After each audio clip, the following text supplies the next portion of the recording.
मूर्ख, इसी रात तेरा प्राण तुझसे ले लिया जाएगा। आप सोचिए कि उसकी संपत्ति का क्या होगा। परमेश्वर ने उससे कहा, उसके कमरे में आकर उससे कहा, हे मूर्ख, आज रात को ही तेरे प्राण तुझसे ले लिए जाएंगे, तब जो कुछ तूने इकट्ठा किया है यह किसका होगा। यह एक क्वेश्चन मार्क है, आपको इसको समझना पड़ेगा। यह किसका होगा।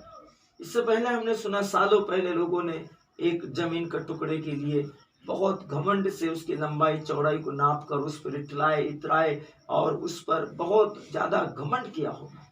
लेकिन उसके कई सालों पहले वो किसकी थी। यहाँ परमेश्वर सवाल पूछता है कि आज रात तुम्हारे प्राण तुमसे हर लिए जाएंगे, तब ये किसका होगा। संत लूकस का सुसमाचार अध्याय 12 वचन 20 NIV अनुवाद के अनुसार, इस विश्व में आपके जीवन का उद्देश्य क्या है, आपको इसको समझना पड़ेगा। हमारा आज का प्रारंभिक उद्देश्य, आज का प्रारंभिक वचन संत मत्ती के सुसमाचार से, मनुष्य को इससे क्या लाभ कि वो सारी सृष्टि को प्राप्त करे, सारी दुनिया को पाले, लेकिन अपनी आत्मा खो दे। हमारा सच्चा उद्देश्य क्या है।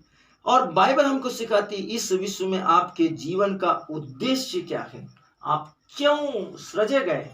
क्या आप घर बनाने के लिए बनाए गए, क्या आप परिवार बसाने के लिए परमेश्वर ने आपको विश्व में भेजा। नहीं मेरे प्रियो, आप परमेश्वर की इच्छा को पूरी करने के लिए, क्या आप यहाँ पर क्यों हैं, इसके बारे में सोचिए, विचार कीजिए, आत्मा में अपने अभ्यंतर में सोचिए। मैं आपको बताऊंगा यह सुनिश्चित करने के लिए कि यीशु मसीह का सुसमाचार पृथ्वी के छोर तक पहुंचे। प्रेरितों के काम अध्याय 26 वचन 16 में बाइबल कहती है, परंतु तू उठ, अपने पांव पर खड़ा हो, क्योंकि मैंने तुझे इसीलिए दर्शन दिया है कि तुझे उन बातों का भी सेवक और गवाह ठहराओ जो तूने न देखी, और उसका भी जिसके लिए मैं तुझे दर्शन दूंगा। परमेश्वर सर्वशक्तिमान का वचन कहता है, इसीलिए यीशु ने सब प्रेरितों से कहा था और प्रेरितों से हमें निर्देश दिए गए हैं कि तुम जाकर सब जातियों को राज्य का ये सुसमाचार सुनाओ। आप इसी के लिए जन्मे हैं। मसीहत में आप क्यों हैं, इसी के लिए। आपने मसीह का नाम क्यों ग्रहण कर लिया, इसी के लिए कि आप उसके राज्य का सुसमाचार सब जातियों को सुनाए, जिसे आपने पा लिया, ताकि सब लोगों पर गवाही हो परमेश्वर के कामों की, परमेश्वर के प्रेम की, परमेश्वर के राज्य की, परमेश्वर की शांति की, ताकि एक भी मनुष्य, चाहे वो किसी भी जाति, वंश या कुल का हो, एक भी मनुष्य का सर्वनाश न हो, क्योंकि परमेश्वर के सभी स्त्री और पुरुष परमेश्वर की संतान हैं। परमेश्वर सर्वशक्तिमान का वचन कहता है, परमेश्वर कभी भी आपके जीवन के किसी भी पहलू को, चाहे आप शराबी, जुआरी, नशेड़ी, गंजेड़ी, कुछ भी हो, अपराधी हो, हत्यारे हो, अत्याचारी हो, भयानक पापों से ग्रसित हो, विश्व आपसे परहेज करेगा, आपके लोग आपसे परहेज करेंगे, आपकी समाज आपसे परहेज करेगा, आपका देश आपसे परहेज कर सकता है, लेकिन परमेश्वर ही है जो आपसे कभी परहेज नहीं करेगा। स्मरण रखे हमेशा पश्चातापी डाकू को, उसने भयानक पापों के कारण अपने भयानक मृत्यु के दंड को पाया, लेकिन उसने यीशु के पास, यीशु की उपस्थिति को महसूस किया और उसने कहा, प्रभु जब आप अपने राज्य में आए मुझ पापी को याद करना।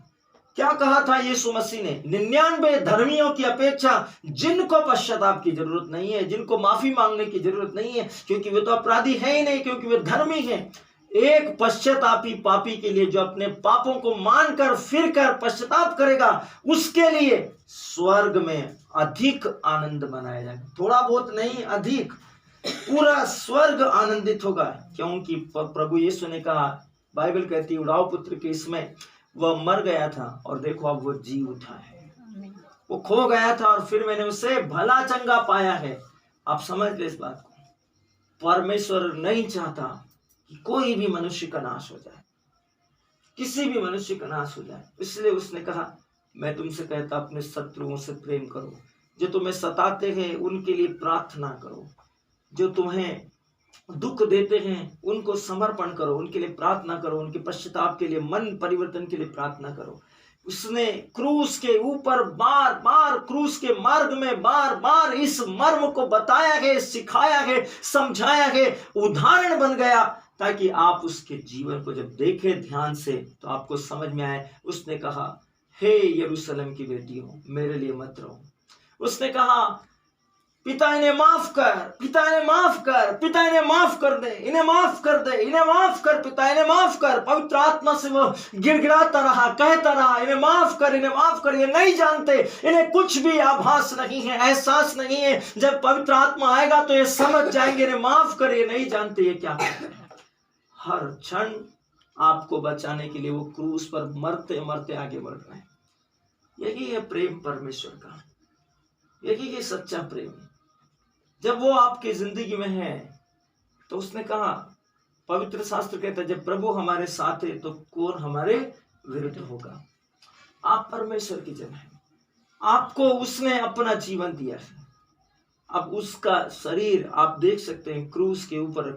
यशाया प्रवाचक के इसमें लिखा है पवित्र शास्त्र में, वो मनुष्यों जैसा प्रतीत नहीं होता था। लोग जिन्हें देखकर अक्सर मुंह फेर लेते हैं, उनकी भयानक दुर्दशा या गंदगी को देखकर, बाइबल कहती है वह ऐसा दिखाई देता था, मांस का एक चलता फिरता जीवित लोथड़ा जिसमें केवल अब सांसें बाकी है। ऐसे भयानक कोड़े खाने के बाद उसके शरीर से, जब उन कोड़ों के हुक उसके शरीर में धंस चुके थे और उन्होंने ताकतों से खींचा, तब मांस के लोथड़े उसके शरीर से निकल आए थे और खून के फव्वारे फूट गए थे। वो पूरा का पूरा ऊपर से एक मटन का टुकड़ा दिख रहा था। ऐसा मनुष्य जिसको कोई देख नहीं सकता, ऐसा मनुष्य जिसको देखने की किसी में हिम्मत नहीं। बाइबल कहती है वो मनुष्यों जैसा दिखना प्रतीत नहीं होता था, वो इंसानों जैसा दिखाई नहीं देता था, वह चलता फिरता मांस का चिथड़ा दिखता था। लोग जिसे देखकर मुंह फेर लेते हैं।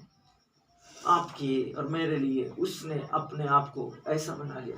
अब उसके पास में उसका शरीर नहीं है, इसलिए वो बोलता है कि कलीसिया मसीह की देह है। देह मतलब शरीर, आप और मैं उसका शरीर है और वो हमारा सिर है। आप जब परमेश्वर के राज्य में आत्माओं को जीतते हैं तब परमेश्वर आनंदित होता है कि मसीह की कलीसिया विश्वास में उन्नति कर रही है, स्वर्ग उन्नति कर रहा है।